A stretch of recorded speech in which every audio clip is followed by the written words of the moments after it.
what's interesting about it is it's the step up from the basic element of a note. You hit a string and it plays all the harmonic series and it's beautiful. If you play another string, another note above it, you get a relationship, you get a harmony. I think Gregorian chant is thousands of years of collective knowledge of, hey, here's a beautiful interval and let's mess around with it. And then now we have this collection of viscerally satisfying plays with an interval, this, the second most basic building block of music.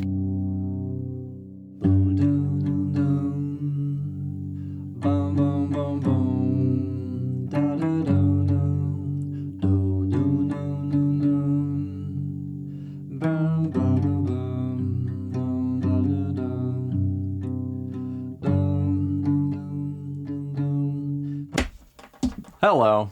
Let's talk about the Gregorian mode notation that's found in that psalm packet that I sent to you, Dustin. I just want to explain it real quick because I've been rethinking it.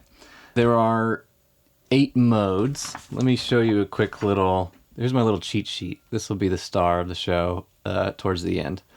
But there are 8 modes here. 1, 2, 3, 4, 5, 6, 7, 8. And this is my little cheat sheet reference that lets me know what's going on with those. But to understand that, let's back it up and let's go to this page. This is, we're going to walk through this for a second, but you're going to notice something strange about this notation. You're going to notice a lot of things strange about this notation. First, it's a 4-line staff, which means there's 7 spaces. And if you're quick on that, you're going to realize that is just going to be a scale. And so this line is representing a scale, or at least a scale spacing. It is, this 4-line staff is a major scale spacing, and this C represents where the root is. And so let me just write some carets to show where the half steps are, because that's what really matters in a scale. So if the C's on the root here, this is going to be one of the half steps where the root is next to the 7, and then root, 2nd, 3rd, 4th. Oh, you know what? I'm kind of a doofus. The 3rd and the 4th are close to each other. 7, 6, 5, 4, 3. So down here, there's another, the half steps, like a major scale. What's weird about that, if you look at these things, like this is going to be our example later, here the York one, it's kind of floating around. Like the C used to be down here, and now it's up here, and it's like shifting around, and so it's kind of shifting those half steps around, like how a mode does, So let's go back and let's try to understand that. The first thing to start to kind of unpack it is over here. These guys are going to be the drone. I'll let you have at least one shot at looking at this. I'll need to give this as a reference, for sure, all the way to 8. And then this special thing that's unlabeled, the tonus peringus.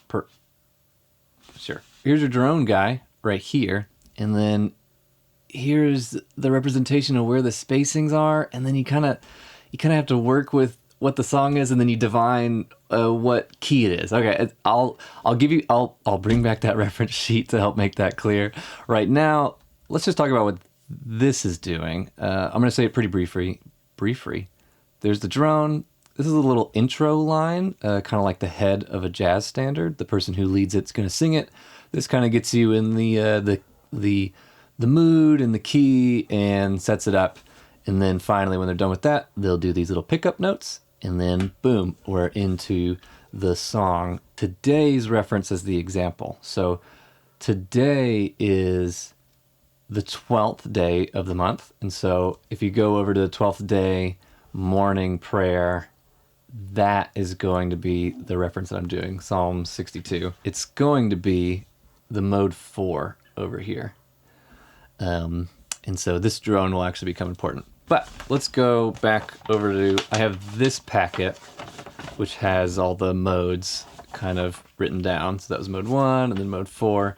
And it's got all of the iterations of how mode 4 presents itself and has presented itself in history. And there's some shortcuts and things that we can understand. We're down here on the York thing, like I had brought up earlier. And I will, so you can double check me, this I have written down as the drone.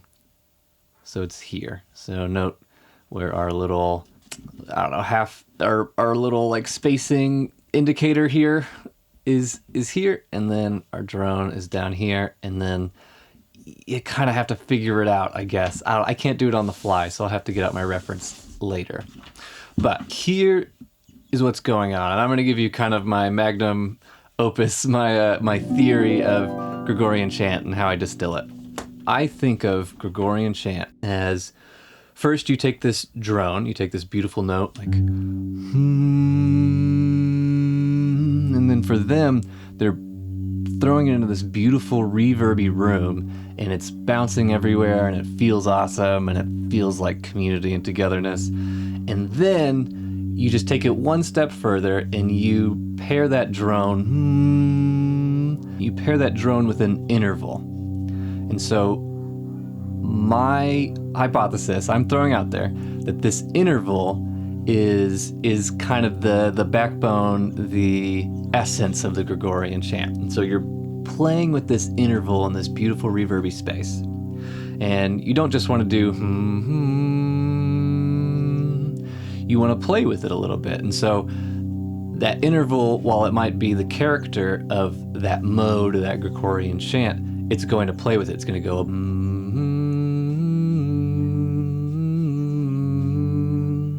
and it's going to mess around with it. And that, I think, is what's going on here. I have figured out this fourth mode. This is a perfect fourth relationship. This drone to here, you can confirm that in your head.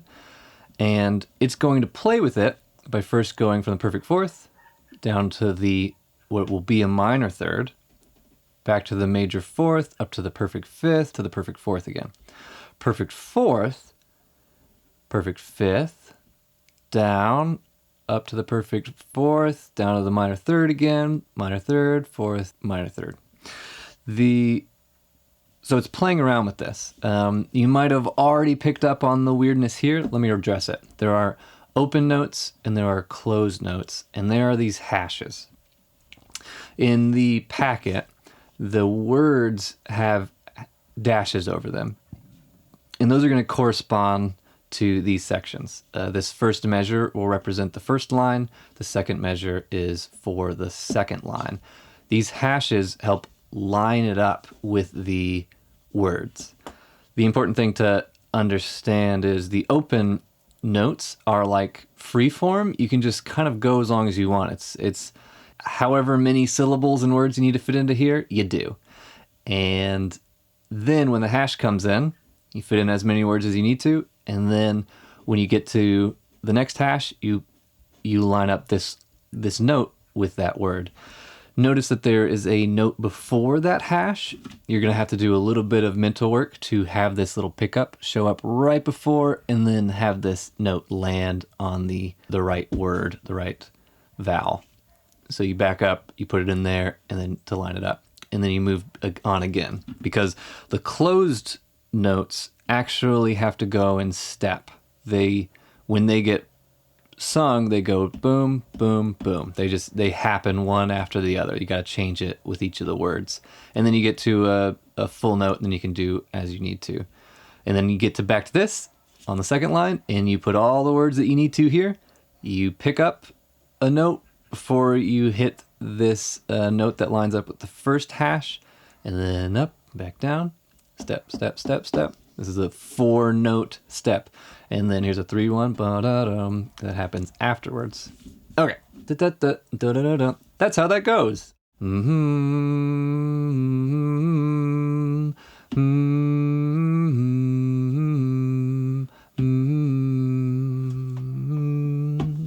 Here's a great little clue here. All of these first lines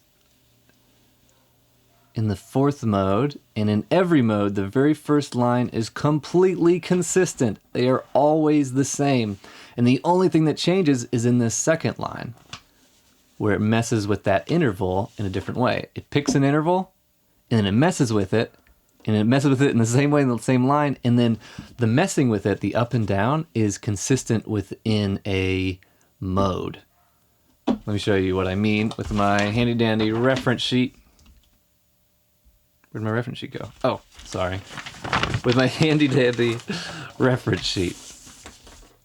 Okay, this first line, always the same, so you can make a reference sheet, and here it is.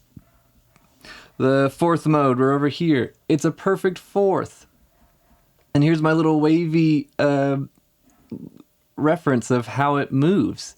If you draw a line through the middle of it, that's the perfect fourth. And then it drops down to the minor third, up to the perfect fifth, and then back down to the fourth. And then this notes what are the notes that are on the table? What's within the limits of that mode, and it's just minor because there's no flat six, there's no seven that tells us any different. So it's kind of a bland minor. If you look at this third, it's a minor Aeolian because with this perfect fifth, it actually gets into a flat seven, and this bump would represent a flat six, or dominant seven, perfect fourth, flat six, and then back to a fifth. And so that's Aeolian. That's an Aeolian, and all of the new notes that show up in the second half are like consistent with this.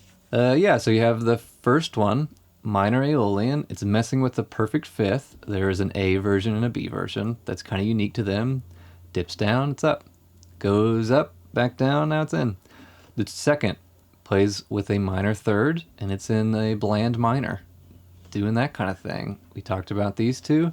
The fifth, it's major. I mislabeled it as Lydian at one point. Again, this is really confusing. It's doing a perfect fifth, and it's going up to like a sixth and stuff. The sixth one is major. It plays around with a major third interval, up and back around. And then the seventh is Mixolydian. It plays with a perfect fifth and has a dominant. Does all these things, but it also has a major third getting involved somewhere. And then same with 8. It is also Mixolydian, but is different because it's got the perfect fourth in it.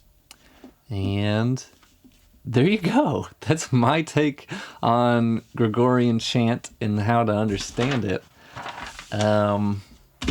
Yeah.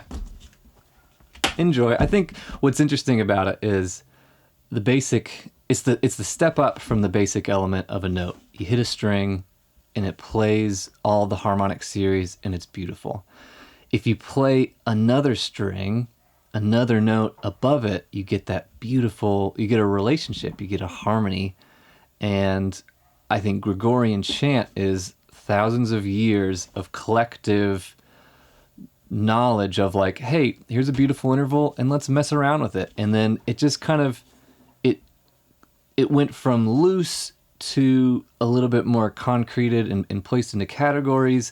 And then now we have this collection of viscerally satisfying plays with an interval. This, the second most basic building block of music. And this is kind of neat. I like it. You can do kind of neat things with it. It makes me think of the blues.